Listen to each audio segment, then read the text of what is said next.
ओम शांति। आज मीठे मीठे शिव बाबा ब्रह्मचंद द्वारा कहते हैं, मीठे मीठे बच्चे, परम पिता परमात्मा हम आत्माओं से बात करते हैं। परम पिता परमात्मा हम आत्माओं के बाबा है ना, बाप है, तो बाप को प्यार से बाबा भी कहा जाता है। बाबा कहते हैं, बच्चे जानते हैं कि भक्ति में हमने भगवान को बहुत बुलाया, अलग अलग प्रकार की गीत आदि गाकर, अलग अलग प्रकार की महिमा आदि कर कर निराकार परम पिता परमात्मा को हमने भक्ति मार्ग में द्वापर युग से बुलाया है। लेकिन भगवान के आने का समय कब होता है? कलयुग के अंत, सत्युग की आदि संगम युग पर। भगवान को बुलाते तो सभी हैं, सभी भगत है ना। भगत दुखी होते हैं तो भगवान को बुलाते हैं, भारत में ही बुलाते हैं, और कोई खंड में ऐसे बाप को बुलाएंगे नहीं कि आओ, ओ गॉड फादर कहते हैं। लेकिन बाबा कहते हैं, मुझे बाप के रूप में इसी दुनिया में बुलाते हैं। भगवान के भगत कायदे अनुसार भारत में ही है। जो पूज्य देवी देवता थे वही पुजारी भगत बने हैं ना। गाते भी हैं, तुम माता पिता हम बालक तेरे, तुम बच्चों को तो अब सारी नॉलेज बाप ने दी है। कैसे ये सृष्टि सत्युग से लेकर कलयुग अंत तक चक्कर काटती आई है। असल में हम आत्माएं कहाँ की रहने वाली हैं। मनुष्य तो यह भी नहीं समझते कि भगवान आकर क्या करते हैं। कहते हैं बस आओ आओ, लेकिन आकर क्या करें ये थोड़ी पता है उनको। वो तो जब भगवान धरती पर आए, अपने बारे में बताएं, अपना परिचय दें, तब समझें कि भगवान आकर क्या करते हैं। क्योंकि भगवान को का यथार्थ नाम रूप देश काल जानते ही नहीं है, तो उनके कर्तव्य के बारे में क्या जानेंगे। जरूर कुछ तो करेंगे ना आकर। गीता में भी लिखा हुआ है, गीता है बहुत मीठा शास्त्र, सर्व शास्त्र में शिरोमणि श्रीमद् भगवत गीता। कृष्ण का नाम ही नहीं है ना। देखो इसमें सर्व शास्त्र शिरोमणि श्रीमद् भगवत गीता, इसमें कहीं कृष्ण का नाम है? नहीं है ना। भगवत नाम है ना। भगवत अर्थात भगवान। भगवान कौन होता है? निराकार। गीता को माता कहा जाता है ना। माता पिता दोनों हैं। कहते हैं पिता आओ, इस माता द्वारा हमको ज्ञान सुनाओ। अर्थात गीता शास्त्र है माता, शिव बाप है, और इससे जो हम ज्ञान सुनेंगे उससे हम बच्चे फिर से जग जाएंगे। तो बाबा कहते हैं, अब मैं ब्रह्मा तन में प्रवेश होकर तुम्हें ज्ञान सुनाता हूँ। भगवान मुख वंशावली रचते हैं तो माता जरूर चाहिए ना। तो इस माता द्वारा तुम बच्चों को रचता हूँ। देखने में तो मेल आता है। बाबा ये ब्रह्मा बाबा के बारे में बोलते, क्योंकि शिव बाप ब्रह्मा के तन में आते हैं ना, इसीलिए ब्रह्मा हो गई हमारी माँ। ब्रह्मा के मुख से ही परमात्मा ने गीता ज्ञान सुनाया है। बस ब्रह्मा का शरीर मेल है, लेकिन मेल होते हुए भी माता का पाठ बजाता है। ये बड़ी समझने की बात है। अब बाबा कोई गीता शास्त्र को उठा के थोड़ी पढ़ते हैं। ब्रह्मा के हाथ में शास्त्र दे दिए हैं। एक तरफ ब्रह्मा माता, दूसरी तरफ लिखा है विष्णु की नाभि कमल से ब्रह्मा निकला। अब कितना मुंजारा कर दिया है ना। चित्र ही ऐसे ऐसे बनाए हैं, कोई समझने बैठे तो मूंझ जाए। कहाँ ब्रह्मा माता, फिर विष्णु की नाभि कमल से ब्रह्मा निकला, ब्रह्मा की नाभि कमल से विष्णु निकला। अर्थ तो कुछ समझते नहीं है। अब बाप ही आकर हमें यथार्थ अर्थ बताते हैं कि शिव बाप जब ब्रह्मा तन में आए तो ब्रह्मा का माँ का पाठ बजा। ब्रह्मा के मुख से भगवान ने गीता ज्ञान सुनाया।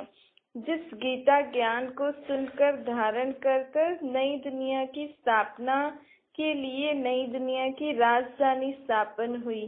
उस राजधानी का मुख्य पालनहार विष्णु था, अर्थात ब्रह्मा की आत्मा ही कलयुग अंत सत्युग की आदि संगम युग में ब्रह्मा का पाठ बजाया, ब्रह्मा माता का। फिर वही आत्मा जाके विष्णु का पाठ बजाती है। तो ब्रह्मा से विष्णु, फिर वही विष्णु की आत्मा 84 जन्म ले ब्रह्मा का पाठ बजाती है। विष्णु का ही चित्र है ना, तो इन चित्रों में भी कुछ सार है। बाप कहते हैं, अब मैं तुमको सभी वेदों शास्त्रों आदि का सार समझाता हूँ। मेरे इस ज्ञान का नाम रखा है गीता।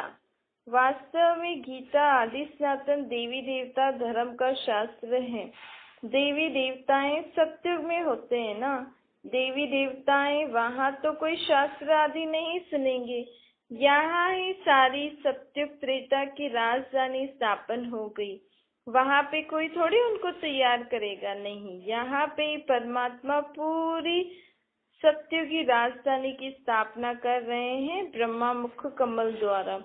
अब वह देवताएं यहाँ बनेंगे। गाते भी है ना, मनुष्य से देवता किए कर्तन लागे वार, लेकिन कब और कैसे बने ये नहीं बताते। अब बाबा हमें बताते हैं कि कलयुगी मनुष्य को ही देवता मैं इस संगम युग पर बनाता हूँ।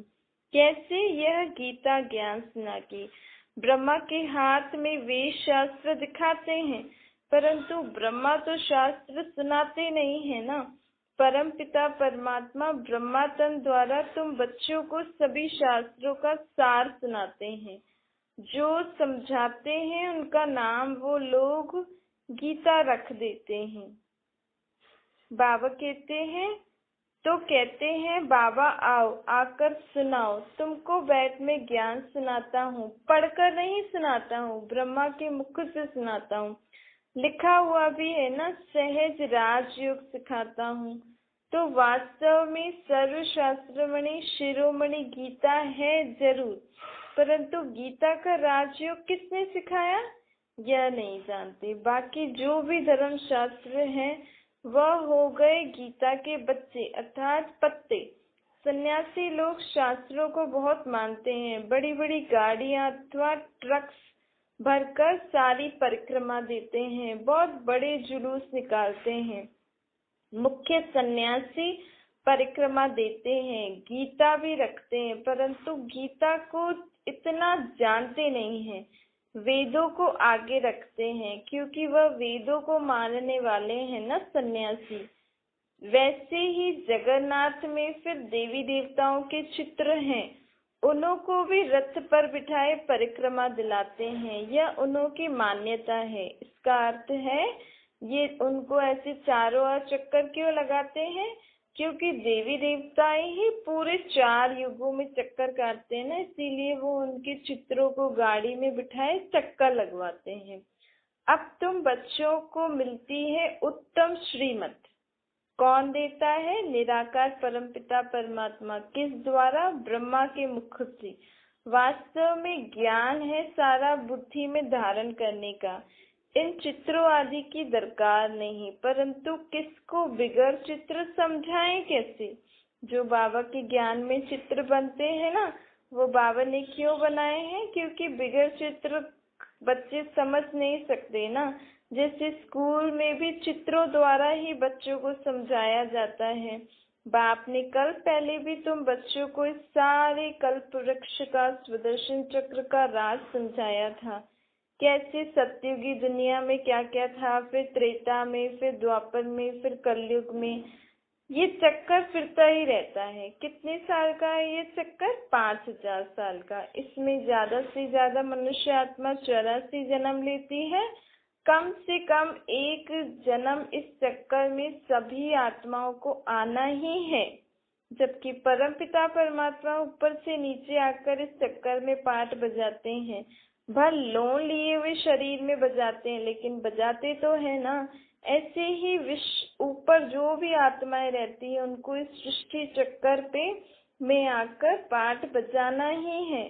कलयुग अंत में आए या सत्युग आदि में आए या मध्य में आए, कलयुग दुख धाम के बाद फिर इस दुनिया में सत्युग सुख धाम आने वाला है। सत्युग में सब आत्माएं सतो प्रदान होंगी, फिर त्रेता में सतो, द्वापर में रजो, कलयुग में तमो प्रदान। सबको जरूर नीचे आना ही है। बल कोई कितना भी दान पुण्य आदि करे तो भी भगवान किसी को मिलता नहीं है। देखो, आज तक दुनिया में लोग इतने दानी हैं, लेकिन भगवान किसी को नहीं मिलता है। दुनिया को पतित जरूर बनना है, तब तो बाप आए ना। अभी सब तमो प्रधान हो गए, आत्मा में खाद पड़ी है। सन्यासी लोग फिर कहते हैं आत्मा निर्लेप है, आत्मा से परमात्मा समझ लेते हैं। हम सो हम का अर्थ जो बाप ने समझाया है वह सब भूल गए। अब बाबा हमें बताते हैं हम सो का अर्थ था हम ही आत्माएं अभी ब्राह्मण धर्म में है, हम ही कल जाके देवता धर्म में जाएंगी, फिर क्षत्रिय वैश्य शूद्र। तो अब बाबा कहते हैं दूसरा हम सो का अर्थ है हम ही आत्माएं पूज्य देवता थे, फिर हम ही आत्माएं अब पुजारी बनी हैं। इन वर्णों में हम आत्माओं ने कैसे चक्कर काटा है ये बाप हमें बताते हैं। ये भारत पर ही सारा खेल बना हुआ है। बाकी और धर्म वाले जो आते हैं वो तो बीच में आते हैं, लेकिन मुख्य धर्म कहाँ से कौन से दुनिया से स्थापन होता है, इस भारत से ही मुख्य धर्म की शुरुआत होती है। इसलिए सारा खेल किस पे बना है? भारत पर। भारत ही साहूकार था, भारत ही गरीब बना है। अब बाप आकर फिर से इस भारत को साहूकार बनाने आए हैं। पूज्य से पुजारी भारतवासी ही बनते हैं, बाकी तो सब धर्म अपने अपने समय पर आते हैं। हर एक अपने धर्म को मानते हैं। तुम जानते हो यह देवी देवता धर्म बहुत सुख देने वाला है। क्यों? क्योंकि इसका स्थापक कौन है? निराकार परमपिता परमात्मा शिव। वही आकर इस धर्म की स्थापना करते हैं ना। बाकी सब धर्म स्थापक साकार मनुष्य हैं। बाकी जो भी धर्म स्थापक होते हैं वो तो फिर पहले अवतरण लेते हैं, फिर धर्म स्थापन करके फिर दूसरा जन्म लेके धर्म की पालना करते हैं। लेकिन यहाँ निराकार परमात्मा ब्रह्मा तन में आकर धर्म स्थापन करके चले जाते हैं, फिर उसकी पालना के लिए निमित्त विष्णु बनता है। सबके चित्र हैं। यह एक ही निराकार परमपिता परमात्मा है जो ब्राह्मण देवता क्षत्रिय कुल की स्थापना करते हैं। परंतु लोगों ने निराकार को न पहचान कर कृष्ण का नाम डाल दिया है। अगर शिव बाबा का सबको मालूम होता तो सब धर्म वाले उन पर फूल जरूर चढ़ाते। समझते हैं देवी देवता हमारे बड़े पूज्य हैं, हम वंशावली पीछे हैं। ऐसा धर्म बाकी धर्म वाले समझते हैं कि इस दुनिया में पहले पहले देवी देवता थे, वो हमसे बड़े हैं, हम उनसे उनकी वंशावली है। तुम बच्चे समझते हो पिछाड़ी में क्या होने वाला है। ये पुरानी दुनिया की पुरानी सामग्री खत्म हो जाएगी, फिर यहाँ पे सब नई चीजें आएंगी। अंत में अब झगड़े आदि तो होने ही है, नहीं तो फिर दुनिया कैसे खत्म होगी।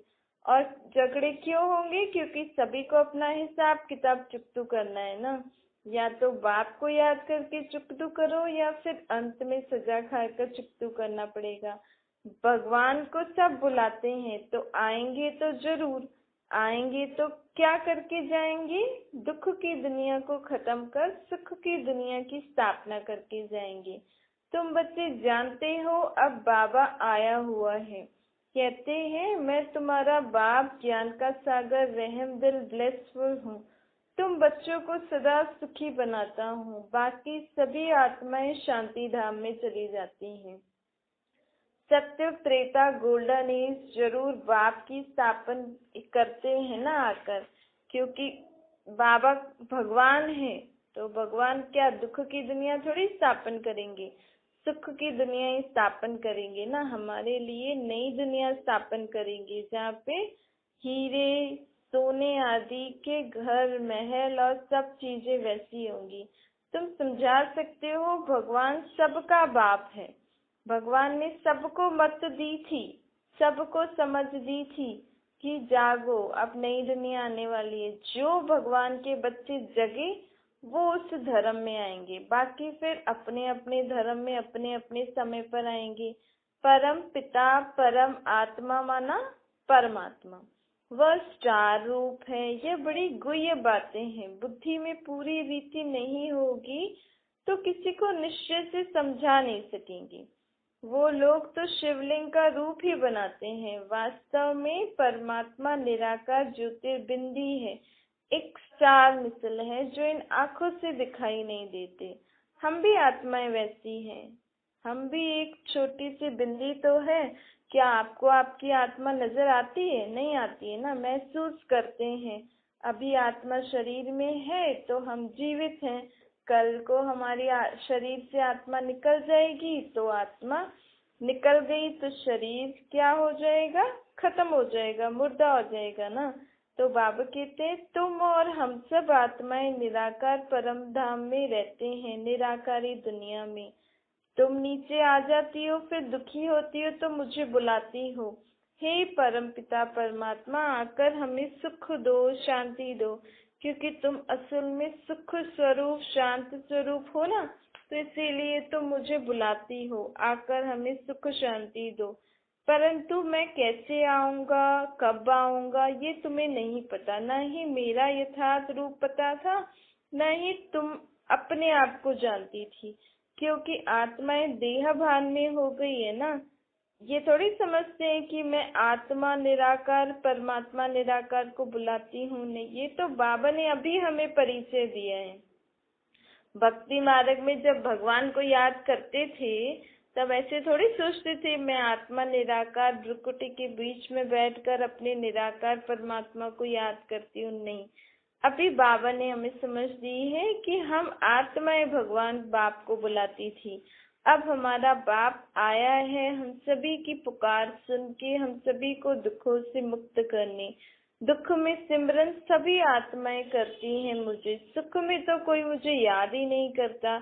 अभी तुम जानते हो बरोबर मैं आकर तुम आत्माओं को सुख धाम में ले जाने के लिए तैयार कर रहा हूँ। गीता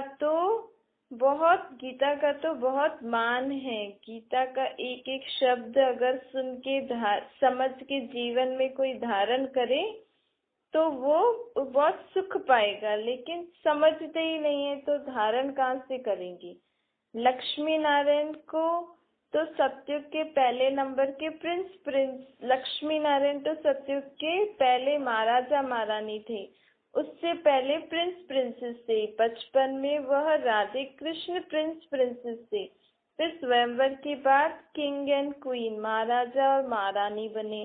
बाबा सुनाते हैं ना कि एक लक्ष्मी नारायण का चित्र था जिसमें लक्ष्मी नारायण के पांव दबाती थी। अब नारायण क्या वहाँ थकेगा क्या जो लक्ष्मी उसके पांव दबाएगी? वहाँ तो कुछ इतना काम भी नहीं होगा। और बाबा कहते हैं नारायण तो महाराजा है ना, उसको क्या जरूरत काम करने की, इसके तो इतने सारे दास दासी प्रजा आदि सब होगी।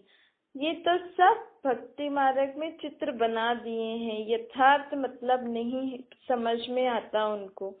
बाबा कहते हैं ऐसा कोई लक्ष्मी नारायण सतयुग में कोई लक्ष्मी नारायण के पांव आदि नहीं दबाती है।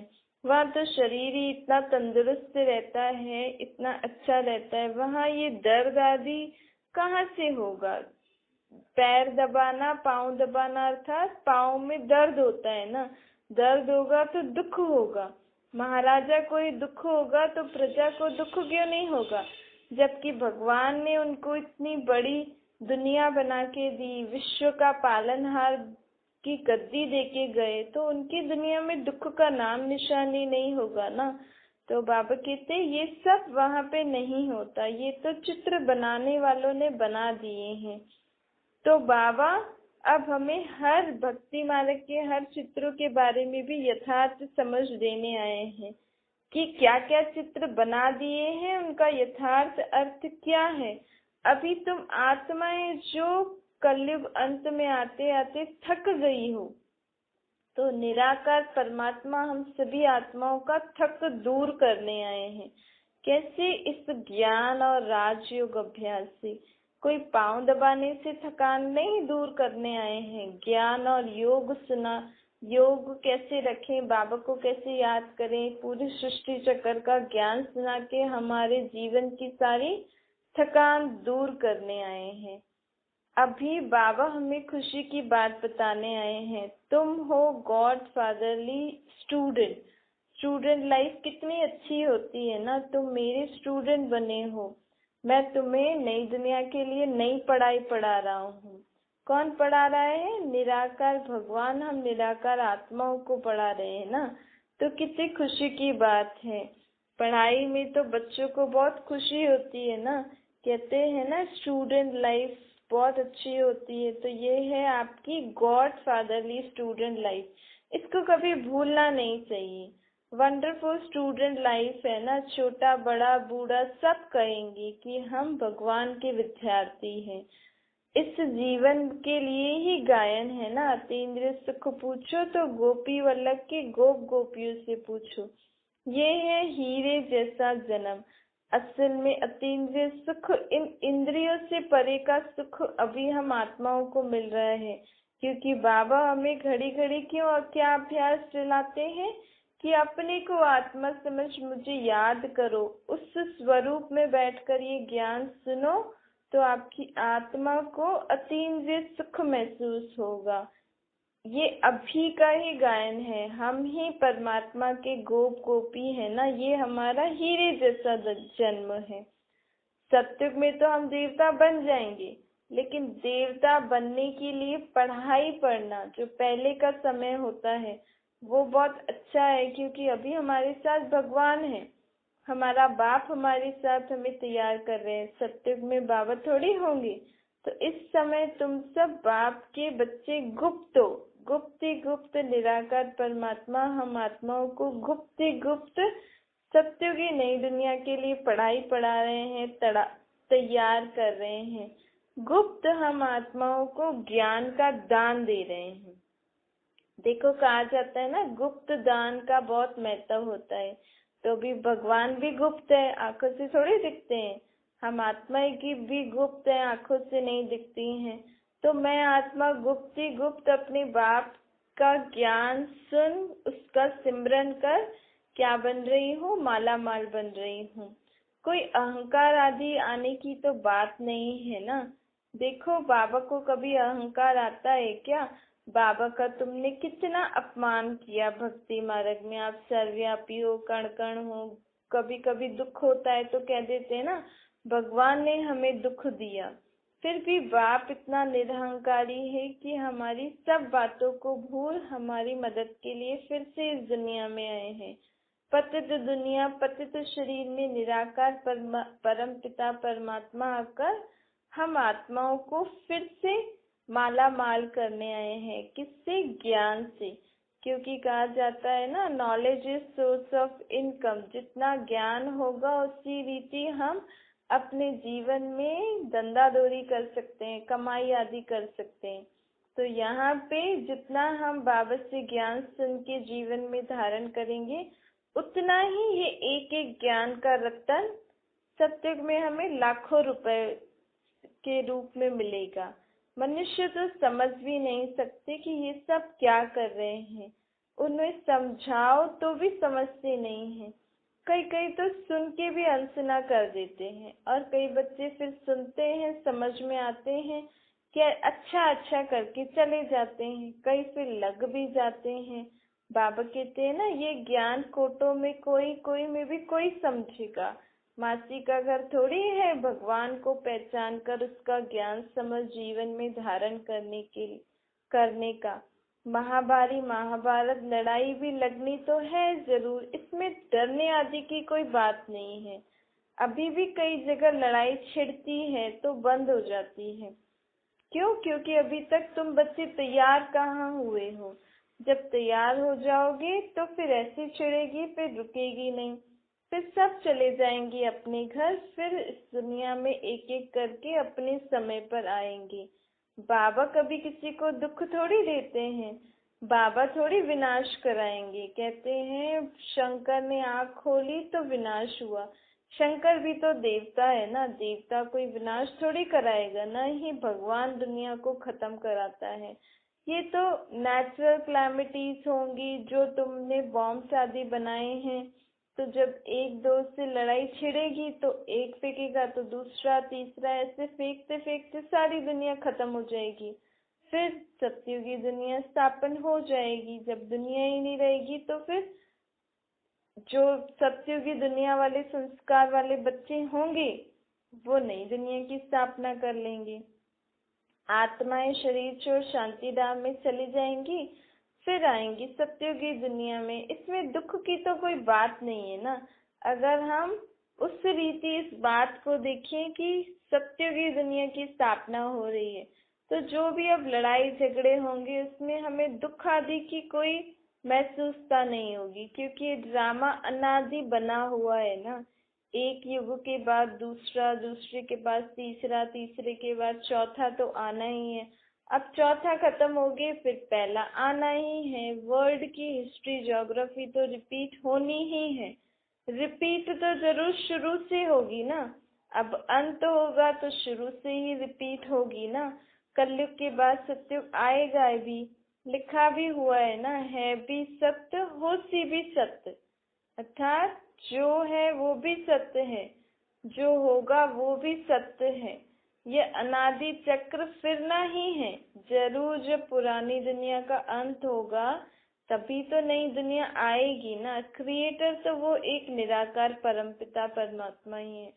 अलग अलग धर्म वालों ने परमात्मा के कार्य और परमात्मा की महिमा में अलग अलग रीति से बातें लिखी हैं, लिखी वही है, लेकिन अलग अलग भाषा में अलग अलग अर्थ निकालते रहते हैं। लेकिन बाबा सभी का यथार्थ अर्थ आके बताते हैं, क्योंकि बाबा का कार्य है तो बाबा ही जाने। परंतु बच्चों ने अपने हिसाब से अर्थ निकाल दिया, लेकिन बाबा अब हमें यथार्थ अर्थ बता के हमें सर्व दुखों से मुक्त कराए सुख की दुनिया में ले जा रहे हैं। खुद भी कहते हैं, मैं जब आऊं तब मैं तुम्हें अपना सब पूरा परिचय दूं। तुम भी जानते हो अनेक बार बाबा आए हैं और हमें इस दुख की दुनिया पर जीत पहनाकर सुख की दुनिया में ले जाने आए हैं। जीत और हार, सुख और दुख का खेल है ना, यह कभी बंद नहीं होता। इनको 5000 वर्ष लगते हैं। सुख की दुनिया में से पूरी दुख की दुनिया होने में 5000 साल लगते हैं।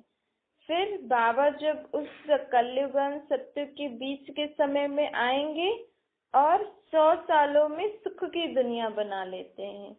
तमो प्रधान से सतो प्रधान दुनिया की स्थापना परमपिता परमात्मा ही करते हैं। कब? इस संगम युग पर। अब हम हैं उस सच्चे सच्चे सतगुरु बाप के बच्चे।